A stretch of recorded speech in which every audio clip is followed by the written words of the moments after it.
welcome to Kick It.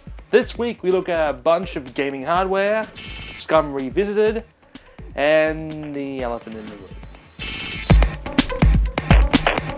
First off, System Shock's remake has been moved from Unity to Unreal Engine 4. When we originally looked at the game's pre-alpha, the team over at Night Dive had done an amazing job of making Unity look like Unreal. So in a way, this makes sense. They have assured us that while the game will be delayed, due to the earliness of this engine move, we'll be looking at a mid-2018 rather than December 2017 release. Battlechef Brigade has officially announced their intention on releasing on Switch.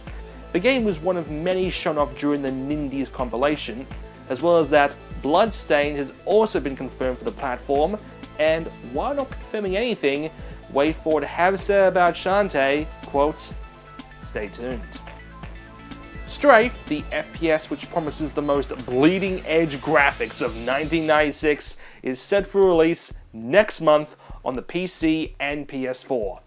The title was pushed back from its initial March release to May 9th, but it looks like an awesome game and we'll surely look at in the future. Ron Gilbert's retro-inspired point-and-click adventure game Thimbleweed Park finally saw a release this past week. The title begins with an unknown foreign man wandering down into a creek before meeting his untimely demise. And during the next few hours, you aren't just introduced to 2 playable characters, you're introduced to 5. Federal agents Ray and Rays, the jerk clown Ransom, My clown nose, head. the game programmer Dolores, and her late father Franklin's ghost. All 5 paths cross each other on this journey that is filled with sheriffs suffering from MPD, pigeon costume wearing plumbers, a clown who acts like a crossbreed of Rick Sanchez and Krusty, You old lady! You up the you. Come on. The game truly looks like the Scum engine with the interface, fonts, everything.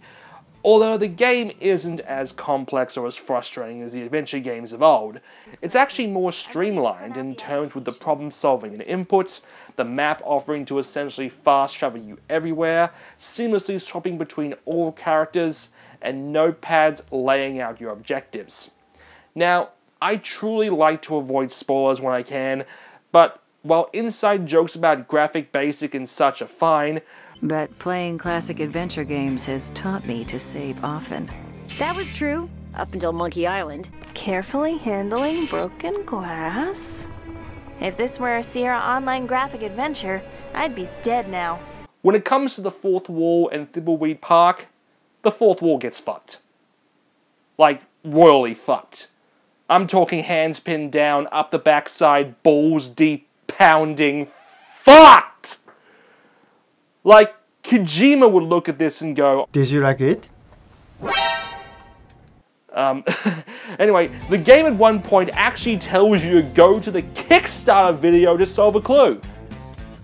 But while it's nowhere near as long as point-and-click games of yesteryear, I mean, I managed to finish it in a day, I would recommend this for the humour and design alone. Plus, it's Ron Gilbert. Unlike Schaefer, you can trust him. Clone consoles are nothing new. For years, we've had to deal with these cheap systems that promise to play NES, Famicom, Super Nintendo, and Genesis, all with varying bugs and horrible composite output. Recent systems like the Retron 5 and the AVS have fixed one of those issues with HDMI output, but there is still the other issue.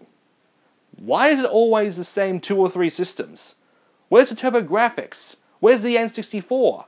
And more so, where are the clone consoles for disc-based systems? The Sega CD, the TurboGrafx CD, and most importantly, the PlayStation. Well, it looks like we may finally have our wish. Introducing RetroBlock. This new clone system actually comes in 2 parts, the CD dock and the modular insert. These inserts essentially mean you can use this device for essentially anything. with the system also containing its own interface where it will allow you to back up your game library onto the system. This isn't an emulator box that accepts an SD card and dumps all your ROM. This is for physical media collectors. Alongside the regulars, there will be a console module for the Turbo Graphics, making this the first Turbo clone system ever, as well as Sega CD and PSX with a CD bay. They have highlighted that they want to do N64, but due to patent issues, it's unfortunately out of the question at the moment. And while finally having my N64 cards in HD is almost like sex to me, I'm wondering what they could also do. What about Neo Geo? What about Jaguar?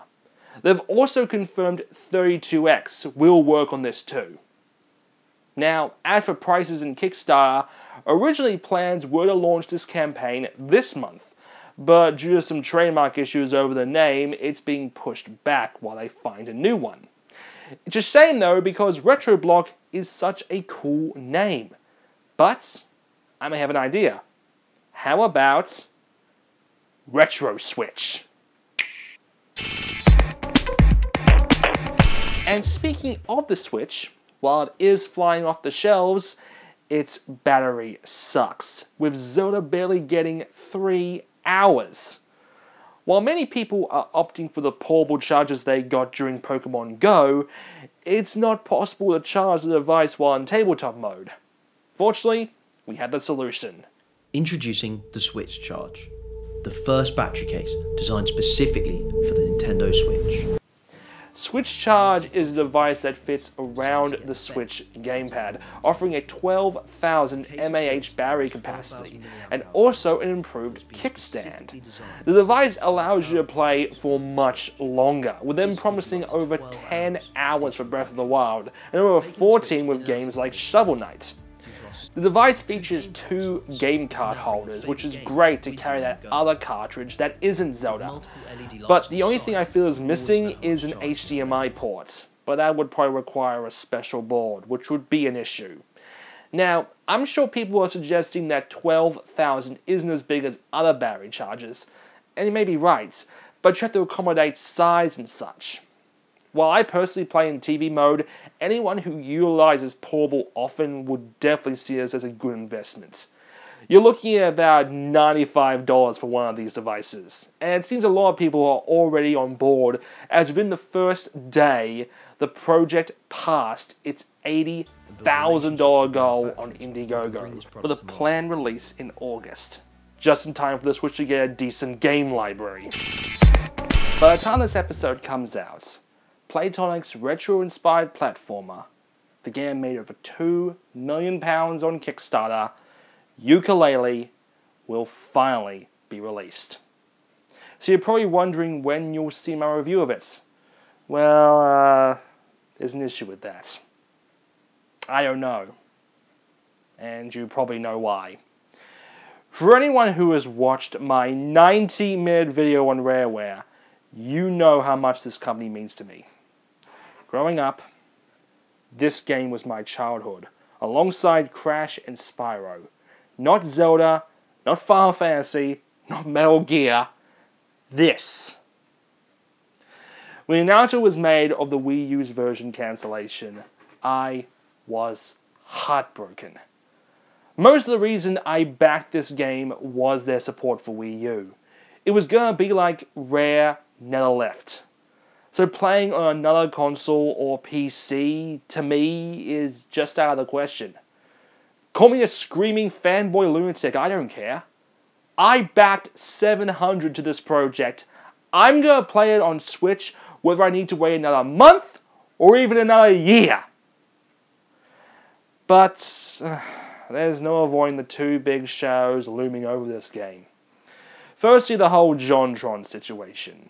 Look, I get Playtonic's decision to remove him, much like I understand JonTron's fans' decision not to buy this game. But to be clear, this is not Playtonic censoring John Jafari. Never mind the fact Playtonic are a UK company, how exactly can you silence someone who has over 3 million subscribers? But that's just that. What's been the big issue is that the game may not be good. You may have heard the absolutely varying reviews. Some praising, some mediocre, and Jim Sterling giving it a 2. A 2! That's like IGN giving something a 5!